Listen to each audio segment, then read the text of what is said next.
kaum muslimin, para jamaah yang dimuliakan oleh Allah Subhanahu wa taala. Alhamdulillah, malam ini kita bisa melanjutkan kembali pembahasan kita dalam rangka kita mendalami agama kita yang mulia. Kita hadir dalam majelis ilmu dalam rangka memperbaiki akhlak kita kepada Allah Subhanahu wa taala, akhlak kita kepada sesama manusia.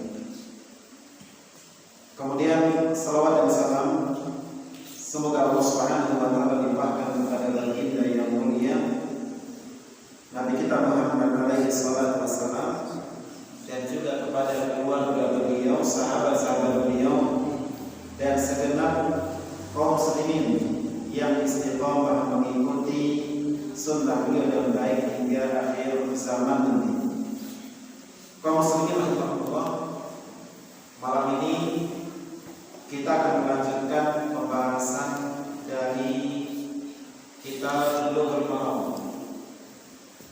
di hadis yang kedua dan insyaallah juga hadis yang ketiga dari bab peringatan terhadap akhlak yang buruk, di mana sebelumnya kita telah membaca hadis yang pertama tentang peringatan terhadap hasad. Di hadis ini insyaallah taala kita akan membahas hadis tentang peringatan terhadap sikap marah serta peringatan terhadap tindakan zalim. Ikhwani fillah rahimahullah, hadis yang kedua adalah hadis riwayat Bukhari dan Muslim dari sahabat Abu Hurairah radhiyallahu anhu. Dikatakan an Abi Hurairah radhiyallahu anhu anna Rasulullah sallallahu alaihi wasallam qala laisa asy-syadidu bis-sur'ah innama asy-syadidu alladhi yamliku nafsahu inda al-ghadab. Dari Abu Hurairah radhiyallahu anhu bahwasanya Rasulullah sallallahu alaihi wasallam pernah bersabda, laisa asy-syadidu bis-sur'ah, bukanlah orang yang kuat itu orang yang pandai bergulat, orang yang tidak pernah kalah di dalam pertarungan, yang dengan kuat, dengan selalu menang, munda berjagoan, munda bergulat. Bukanlah orang yang kuat, yang terpuji, orang yang bisa membanting orang.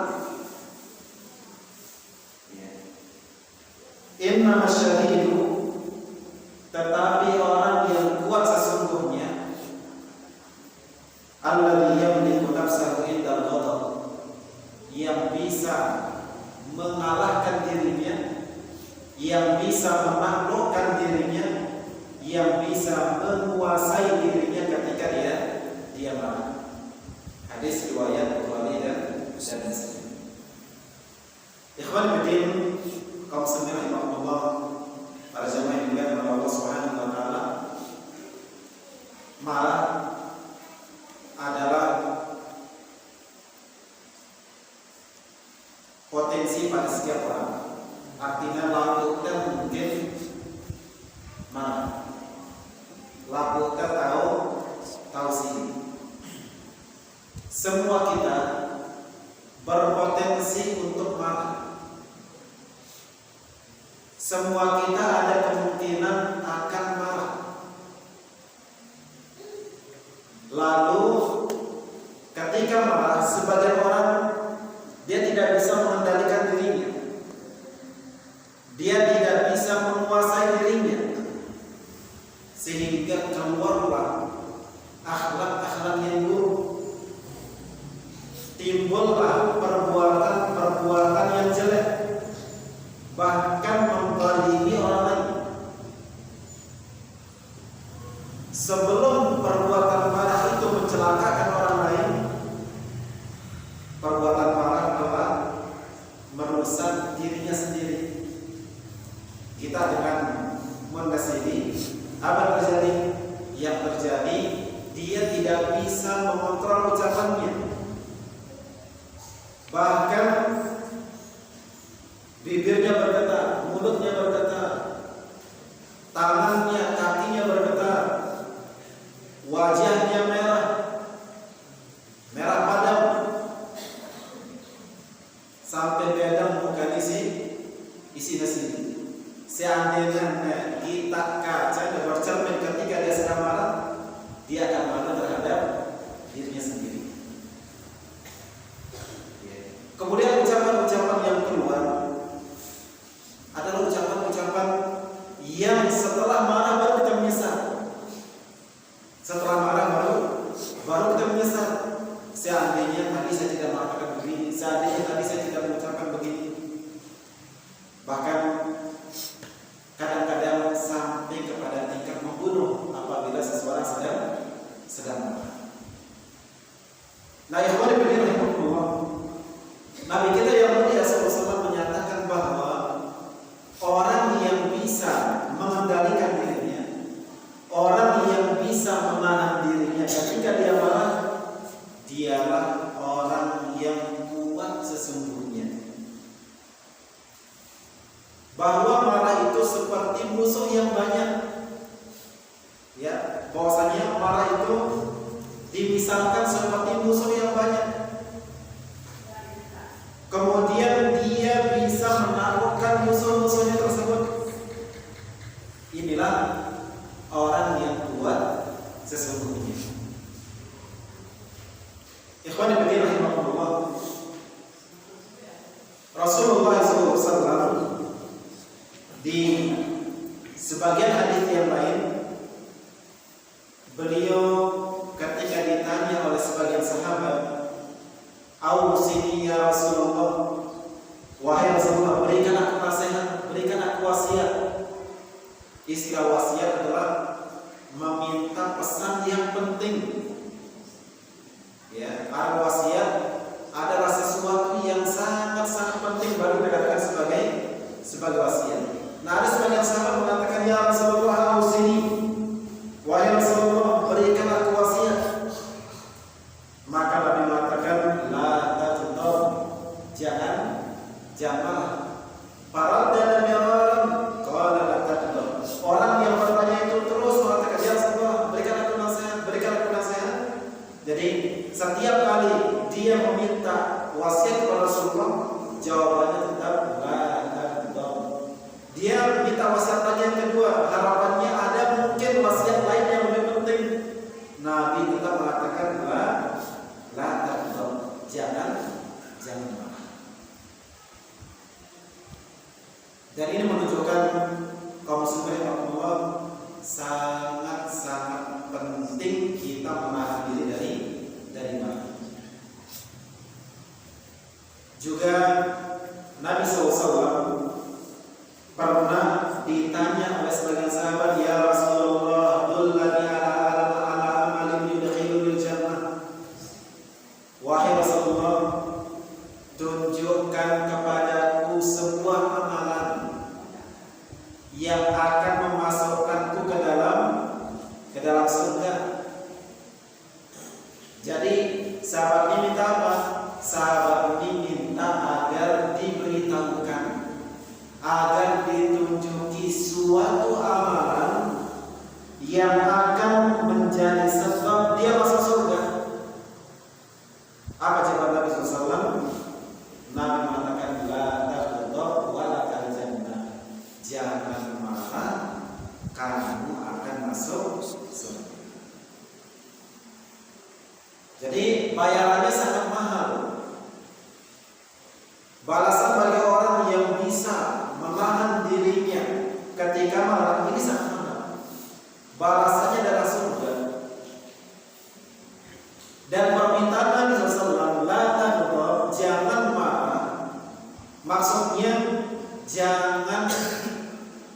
biarkan dirimu dikuasai oleh marah. Kemudian berucap perbuatan ucapan yang tidak terkontrol. Atau maksudnya adalah jangan lakukan hal-hal yang dapat membuatmu marah. Maka ikhwan fillah rahimahullah, menahan marah ini bagian dari sebab masuk di dalam surga. Sejalan dengan hadis ini adalah firman Allah Subhanahu wa taala tentang sifat-sifat penghuni surga. Allah Subhanahu wa taala berfirman, "Wasari'u ila maghfiratin min rabbikum wa jannatin 'arduha as-samawati wal ardu uiddat lil muttaqin." Bersegeralah kalian kepada ampunan dari Rabbmu dan juga surga yang luasnya seluas langit dan bumi. Untuk siapa disiapkan surga yang seluas langit dan bumi ini? Uiddat lil muttaqin. Dia disiapkan bagi orang-orang yang bertakwa. B, ciri-ciri dengan bertakwa. Allah berfirman, alladzina yunfiquna fis sarra'i wad dharra, yaitu orang-orang yang berinfak ketika dia sedang nolak ataupun ketika dia sedang sulit. Jadi berinfak, bersedekah adalah kebiasaannya. Dia berinfak baik ketika dia sedang sulit, apalagi ketika dia sedang lapang, apalagi ketika dia sedang mendapatkan kemudahan dari Allah Subhanahu wa taala. Tentunya ketika Allah Subhanahu wa taala berikan dia kelapangan, Allah berikan dia rezeki yang banyak, maka banyak juga yang diinfakkan. Ketika Allah Subhanahu wa taala uji dia dengan kesempitan, uji dia dengan kesulitan, dia tetap berinfak walaupun infaknya sedikit.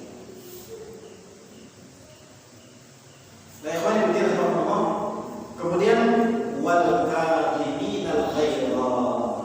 Ciri-ciri orang bertakwa yang kedua adalah dia menahan marahnya. Orang bertakwa adalah orang yang menahan marahnya. Wal afina 'anil nas, juga memaafkan orang. Ya, dia memaafkan orang pun marah dengan salah tiba ia, gelis ia, nembel maaf. Ini semuanya benar. Sulit. Ya. Karena sulit maka balasannya adalah surga. Wal afina linnas wallahu yuhibbul muslimin. Sesungguhnya Allah Subhanahu wa taala suka kepada orang-orang yang berbuat baik. Baik, Allah, dua pertama tadi bahwasanya menahan marah adalah wasiat Rasulullah SAW. Yang kedua, menahan marah adalah sebab masuk surga. Ini cukup untuk memotivasi kita, mendorong kita untuk menahan marah. Ikhwan fillah rahimahullah, lagusan ada pertanyaan, bagaimana harusnya kita menahan marah? Dan ingat, sebelum kita lanjut, yang dimaksud dari marah adalah kita berusaha menahannya, bukan berusaha menyimpannya. Nahan marah, nyimpan marah. Kalau menyimpan marah, maka ini sama artinya dengan menyimpan bara api. Mun simpan terus, tabung sehingga meledak. Dan ini yang disebut dengan balas dendam, menyimpan dendam. Dan itu jadi dibenarkan. Kita diperintahkan untuk menahan marah. Kita diperintahkan untuk meredamnya. Ditahan, tidak disimpan. Ini yang dipuji. Nah, bagaimana cara kita menahan marah? Agar marah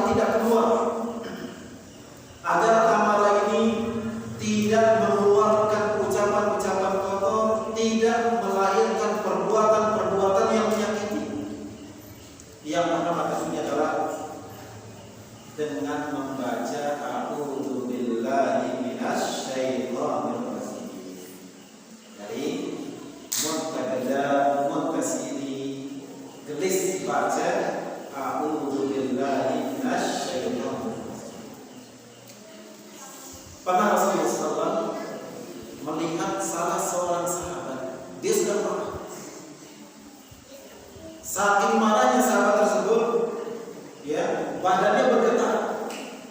Nah ini kita lihat, ada orang kalau dia marah badannya bergetar. Nabi melihat ada seorang yang dia sedang marah, saking marahnya badannya bergetar.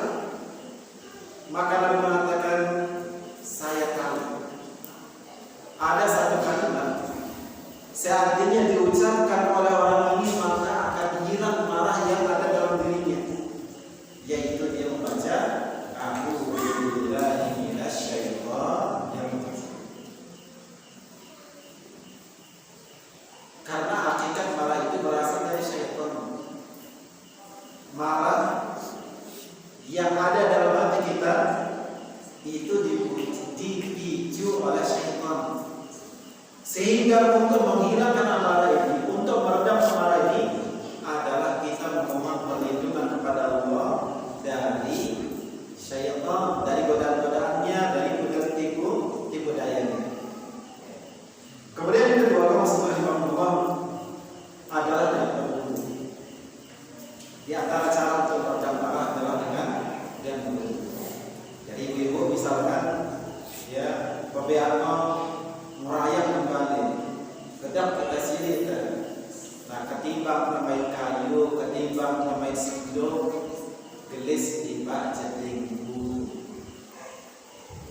Jadi di antara cara untuk meredam marah sehingga kita bisa tetap tenang, bisa menyikapi kejadian dengan tidak berlebihan adalah dengan berwudu.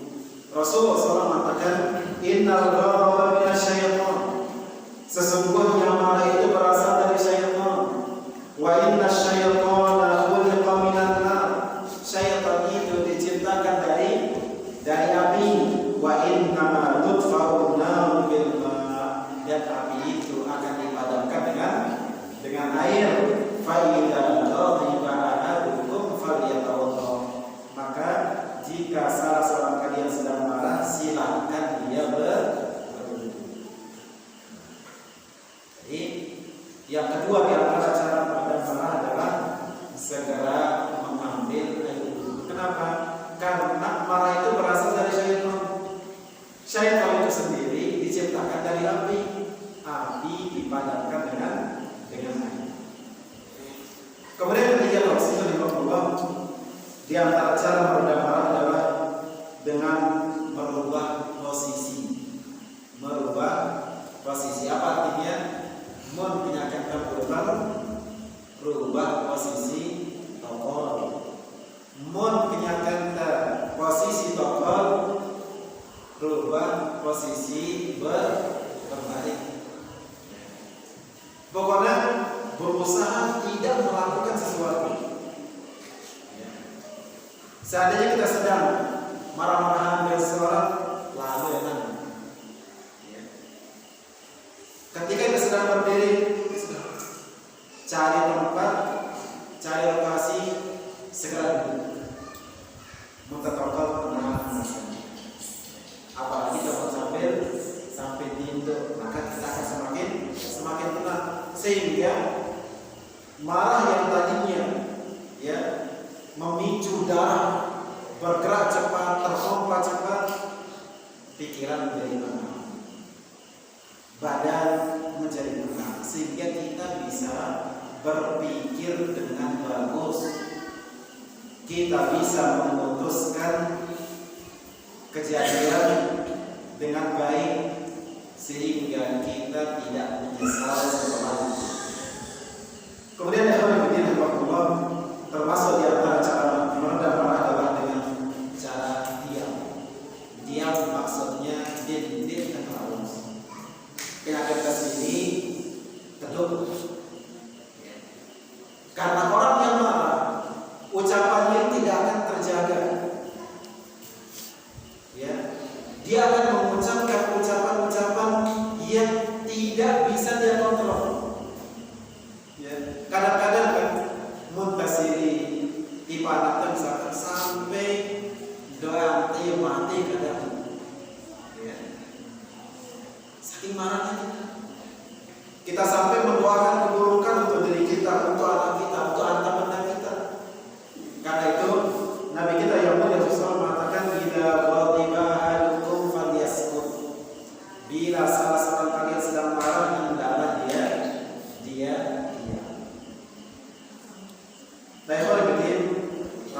Rahimahullah, itu beberapa pembahasan yang berkaitan dengan keutamaan menahan amanah. Kemudian hadis yang ketiga adalah hadis yang mengingatkan kita tentang sikap zalim, perbuatan zalim. Biar perbuatan zalim adalah perbuatan melampaui batas. Dan perbuatan zalim itu terbagi menjadi tiga. Pertama adalah zalim kepada Allah. Yang kedua, zalim terhadap diri sendiri. Yang ketiga adalah zalim terhadap orang. Zalim kepada Allah Subhanahu wa taala bukan berarti kita menimpakan keburukan kepada Allah. Dengan makna ini, Allah tidak ada yang bisa menzaliminya. Karena Allah Maha Perkasa, Allah Maha Kuat. Ya apa kekuatan, tiada apa dibandingkan dengan kekuatan Allah Subhanahu wa taala. Lihatlah alam semesta ini, langit yang kokoh, yang kuat, bumi dengan sekian lapisnya, tunduk kepada perintah Allah Subhanahu wa taala, tunduk kepada keinginan Allah Subhanahu wa taala. Apalagi kita manusia yang memang dasarnya lemah. Sehingga menzalimi Allah bukan artinya kita menimpakan keburukan kepada Allah. Tapi maksudnya adalah kita tidak menunaikan hak Allah Subhanahu wa taala. Apa hak Allah Subhanahu wa taala? Hak Allah Subhanahu wa taala adalah agar kita beribadah kepada. Maka orang yang berbuat kesyirikan, yaitu menjadikan ada Tuhan selain Allah, menjadikan ada sesembahan selain Allah yang dimintai perlindungan, mintai doa, mintai kesehatan, mintai keturunan, mintai rezeki, seperti orang yang minta ke kubur, minta ke wali, minta kesembuhan. Ini adalah bentuk-bentuk kesyirikan. Orang yang berbuat syirik, dia telah berbuat zalim kepada Allah Subhanahu wa taala. Kenapa? Karena dia tidak menunaikan hak Allah. Hak Allah adalah agar kita hanya beribadah kepada Dia. Allah Subhanahu wa taala berfirman, "Inna syirka la dzulmun adzim." Sesungguhnya kesyirikan itu adalah kezaliman yang paling besar. Kemudian bentuk kezaliman lainnya yang kadang kita sering lupakan adalah kezaliman terhadap diri sendiri. Kezaliman terhadap diri sendiri ini misalkan kita mengukur diri kita. Kezaliman terhadap diri sendiri termasuk ketika kita berbuat dosa, muntagawi dosa. Ketika kita berbuat perbuatan yang haram, kita telah menzalimi diri kita sendiri. Karena dengan berbuat dosa, dengan berbuat dosa berarti kita telah memasukkan diri kita di dalam ancaman siksa Allah Subhanahu wa taala. Dan ini perbuatan zalim. Yang kita zalimi adalah diri kita sendiri. Kemudian kezaliman yang ketiga adalah zalim kepada orang lain. Bagaimana menzalimi orang lain? Menzalimi orang lain adalah dengan kita merampas haknya atau tidak memberikan haknya. Kita menzalimi orang lain pada badannya, dia dipukul, dia ditendang, padahal tidak ada salahnya dan dia tidak pantas untuk dipukul, ditendang. Kezaliman pada darahnya dengan cara dia dibunuh, ini kezaliman. Kezaliman pada kehormatannya, yaitu dia digibahi, dia dicela, dimaki, dituduh dengan tuduhan-tuduhan yang tidak benar. Ini juga bagian dari kezaliman kepada orang lain. Dan sepertinya Ibnu Hajar rahimahullah taala ketika membawakan hadis ini, maksud beliau adalah kezaliman jenis yang ketiga ini, yaitu zalim kepada orang lain. Apa bunyi hadisnya? Dikatakan an Abdullah bin Umar radhiyallahu anhu, dari sahabat Abdullah bin Umar radhiyallahu anhu, dia meriwayatkan hadis Nabi sallallahu alaihi wasallam bahwasanya Nabi sallallahu alaihi wasallam pernah bersabda, "Adzulmu dzulumatun yaumal qiyamah." Adzulmu dzulumatun yaumal qiyamah. Kezaliman itu adalah kegelapan-kegelapan kelak pada hari kiamat. Kezaliman akan mendatangkan kegelapan kelak pada hari kiamat. Ya, adzulmu dzulumatun. Bahasa Arab dzulumat adalah bentuk jamak. Dia menunjukkan banyak. Ya. Jadi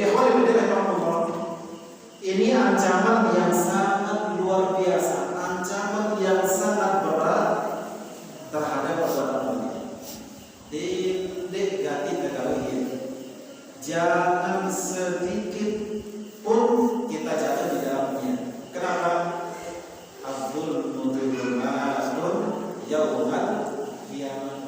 Karena kezaliman itu akan mendatangkan kegelapan-kegelapan pada hari kiamat. Tentang makna dari kegelapan ini, para ulama memiliki dua penafsiran.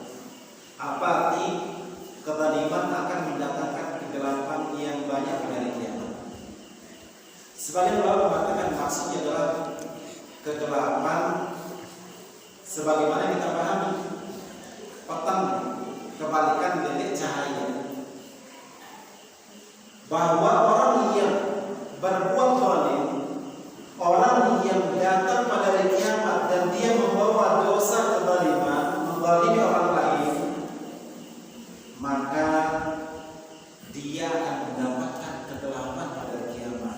Jalan menuju surga, jalan yang gelap. Bahkan gelap mulai dari alam kuburnya. Dari kubur pertama. Di padang mahsyar dia mendapatkan kegelapan. Di atas sirat, ketika berjalan di atas sirat, ketika manusia butuh kepada cahaya, dia juga mendapatkan kegelapan. Sehingga dia terancam jatuh dari sirat. Jatuhnya ke mana? Jatuhnya ke dalam neraka jahanam.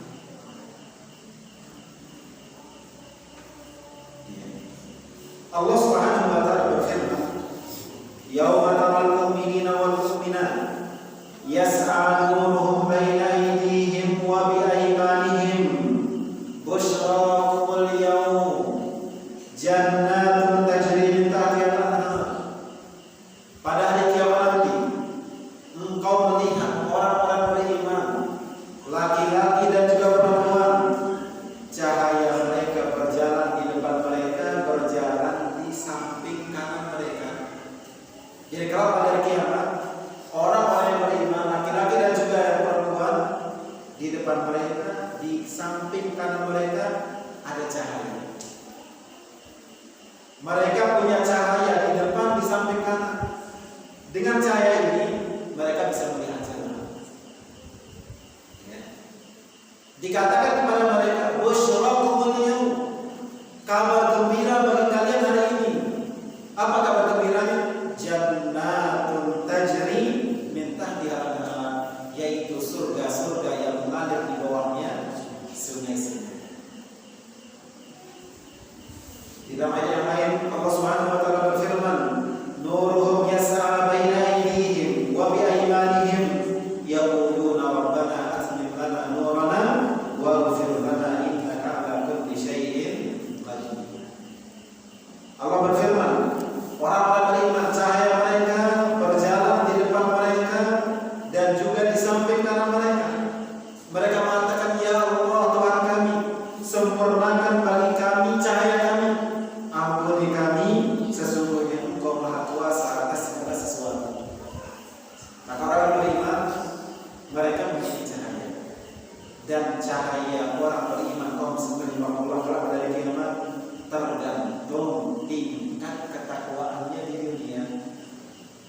arah dengan cahaya terang benderang.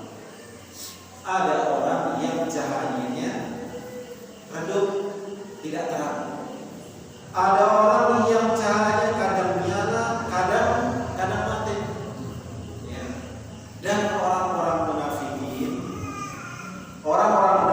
yang mengaku beriman padahal mereka tidak beriman, mereka juga akan berjalan di atas Allah. Lalu yang dapat cahaya, dia mengandalkan cahaya orang beriman, sehingga mereka berjalan berhenti. Ya, yang pada ujungnya mereka akan jatuh ke dalam api neraka, dan orang-orang munafik itu fil asfali minan nar, di dasar neraka yang paling bawah. Ikhwan fillah rahimahullah, itu makna kegelapan di dalam hadis ini, makna yang pertama. Kemudian makna kedua, rahimahullah, bahwa maksud dari kegelapan di dalam hadis ini adalah kesulitan. Bahwa orang-orang yang berbuat zalim di dunia ini, yang berbuat zalim terhadap orang lain, kelak pada hari kiamat dia akan mendapatkan kesulitan. Sulit di alam kuburnya, sulit ketika dihisab, dihitung amal perbuatannya, sulit juga ketika dia di atas sirat. Dia akan mendapatkan kesulitan. Ikhwan fillah, orang yang berbuat zalim adalah orang yang kelak pada hari kiamat akan bangkrut. Ya. Rasulullah SAW pernah mengatakan, atadruna mal muflis? Tahukah kalian orang yang bangkrut itu? Nah, kita mengangkat tangan biar dengan bangkrut. Dan bangkrut adalah dengan awalnya sufi, duit, kepeng, harta benda. Lalu setelah itu harta bendanya hilang, musnah, bangkrut. Itu orang bangkrut. Nabi mengatakan, atadruna mal muflis? Tahukah kalian siapakah orang yang bangkrut itu? Qalu al-muflisu fina ya Rasulullah man la dirham lahu wa la dinar. Wahai Rasulullah, yang disebut sebagai orang bangkrut menurut definisi kita, menurut pemahaman kita adalah orang yang tidak punya harta benda, kepeng, dinar, dirham, yang duit. Ya. Maka saya mengatakan, innal muflisa min ummati man ya'ti yaumal qiyamati bi salatin wa siyamin wa zakatin. Orang yang bangkrut sebenarnya adalah orang yang kelak pada hari kiamat datang membawa pahala sholat, puasa, pahala zakat. Duit pahala, pahala sholat, puasa, zakat. Wa ya'ti wa qad syatama, tapi dia juga datang membawa dosa, mencela si fulan. Wa qadhafa hadha, menuduh si fulan. Wa akala mal hadha, dia pernah makan harta si fulan. Wa safaka dama hadha, dia pernah menumpahkan darah si fulan. Wa daraba hadha, dia pernah memukul si fulan. Duit pahala sholat, puasa, zakat. Dosa dan duit, dosa mencela, dosa menuduh, dosa menumpahkan darah, dosa memukul, dosa memakan harta orang lain. Fayuqaha min hasanati, orang yang dia zalim ini diberikan sebagian dari kebaikan-kebaikannya. Wa hada min hasanati, yang lain diberikan lagi sebagian dari kebaikan-kebaikannya. Fa in faniyat hasanatu, sampai pahala. Ya, pahala yang banyak ini sampai habis diberikan kepada orang lain, diberikan kepada orang-orang yang pernah dia zalimi. Nah, kamu sebenarnya mau melek dan lelah ada sholat, ada puasa, ada zakat, lalu ya dan mau pahala rendah ngembangkan. Baik kalian hasanatu, apabila kebaikannya telah habis, qabla yuqdama alaih, sebelum semua dosa kezalimannya ditebus, ukhidha min khatayahum, dosa-dosa orang yang pernah dizalimi itu diambil, faturihat alaih, lalu dilimpahkan kepadanya. Apa yang terjadi? Tsumma turiha finnar, kemudian dia dilemparkan ke dalam api. Nenek dengan bangkrut sebenarnya. Yang seberapa? Tidak seberapa orang yang bangkrut di dunia, gagal usahanya, gagal pertaniannya, hilang harta bendanya, tidak seberapa jika dibandingkan dengan orang yang kelak pada hari kiamat kehilangan semua kebaikan-kebaikan pahala yang dilakukan.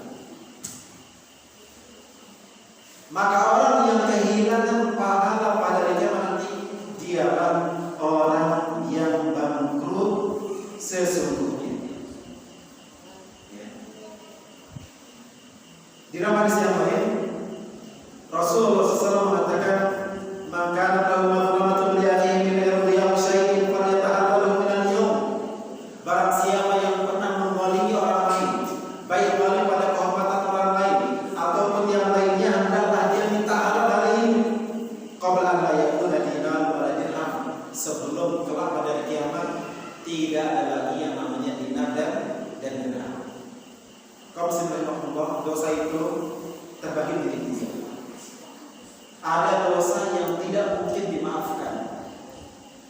Dosa yang tidak mungkin dimaafkan oleh Allah Subhanahu wa taala kecuali lamun bertobat sebelum mati. Dosa apa itu? Dosa kesyirikan.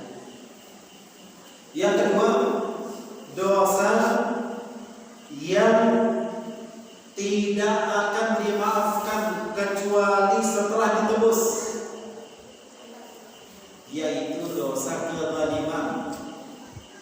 Zalim pada harga diri orang lain, menyumpah, menyerang, menghibah, menuduh, ya, ataupun zalim pada hartanya, temai harta dengan, ya, dan benar harta haknya.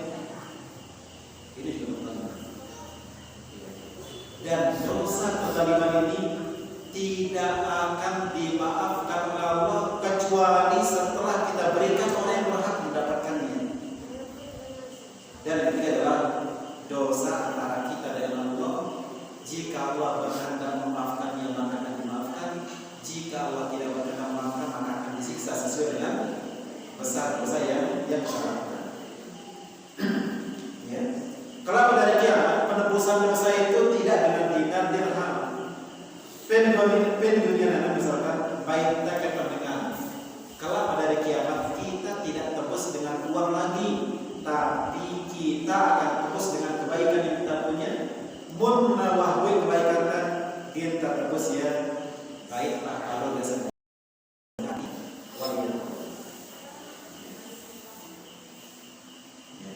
ingkar lahu amalan salih ukhidha minhu biqadri madlamatihi. Kalau dia punya amal saleh, kelak pada hari kiamat akan ditebus, akan diambil amal salehnya ini sesuai dengan besar kezaliman yang pernah dilakukan. Ini kalau dia punya kebaikan. Wa in lam takun lahu hasanah, kalau dia tidak punya kebaikan atau yang cukup, ukhidha min sayyi'ati sahibihi, maka dosa-dosa saudaranya itu diambil, dia yang menanggung. Nah, Allah, beberapa contoh kezaliman yang harus kita berhindar dari adalah kezaliman pada harta benda, walaupun sekecil apapun juga. Bahkan Nabi mengatakan, wa in qadiban min haram, walaupun hanya sebesar kayu siwak, misalkan arah akan mengandaikan nilainya yang lebih dari nilai siwak terbeli dengan kamera juga. tergantung jenisnya, tergantung mereknya, tergantung bungkusnya. Lagu siwak dia sekedar memantik kayu. Lagu salahnya harus mengimpor dari jauh, naik kapal, naik pesawat sampai Indonesia belum mahal. Ya. Dia sesuatu yang sangat murah. Tetapi dia mengatakan jangan sampai engkau menggali orang lain walaupun hanya senilai kayu siwak. Kemudian termasuk tanah, ya, termasuk tanah. Rasulullah mengatakan, "Man zalama qida shibrin minal ardi, tuwiqahu min sab'i ardina." Barang siapa yang merampas tanah orang lain walaupun hanya 1 jengkal, karena kedua akan benar. Padaran besok hadiah tadi. Papahnya, wah, dotoran padarnya, niatnya, manusia padarnya, aku dari luar padarnya, rombok padarnya. Arab pacak tanah tidak berubah, ya, dekokan, urusan. Nabi mengatakan, man zalama qida shibrin minal ardi, barang siapa yang menzalimi tanah orang lain walaupun hanya 1 jengkal, walaupun 1 jengkal, goyang di 1 jengkal kadang 10 meter misalkan, ya. Tumi kalau bisa diarti, dia kalau pada kiamat akan dibebani, akan dipikulkan tanah yang dia rampas tersebut setebal 7 lapis bumi.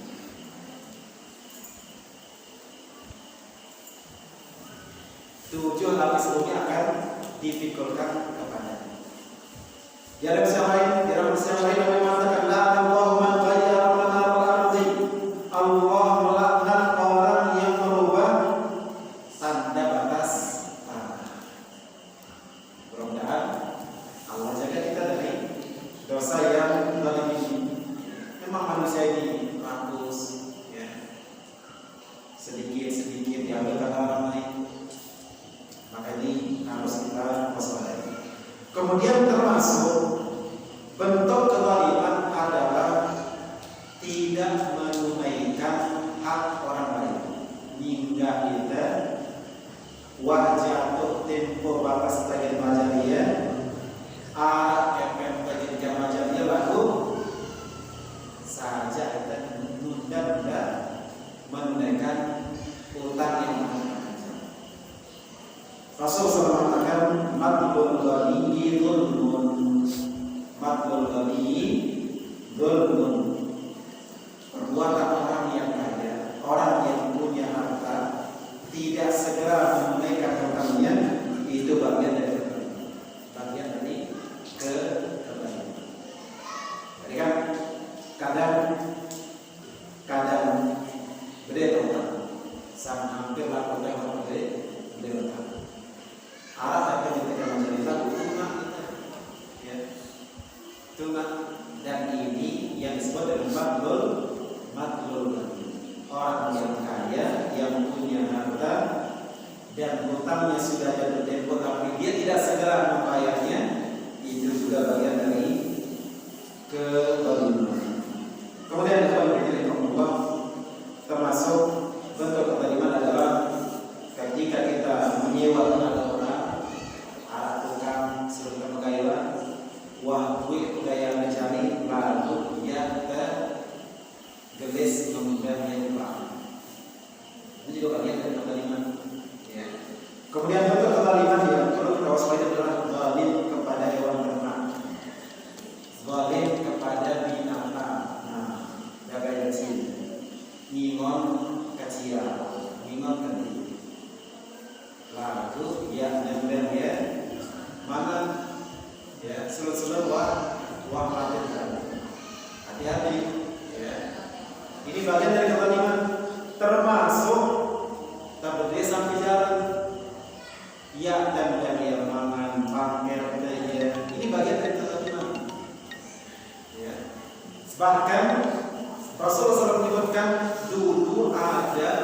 perempuan yang masuk api neraka gara-gara apa? Gara-gara kucing. Dakhalat imra'atun fi himrah. Ada seorang perempuan yang masuk neraka karena sebab kucing. Habasatha, karena dia kurung kucing tersebut. La hiya amatha wa saqatha. Dia tidak memberinya makan, tidak juga memberinya minum. Namun dia akan mampu melepasnya. Jangan sampai kita masuk api neraka gara-gara menzalimi binatang. Ikhwan fillah,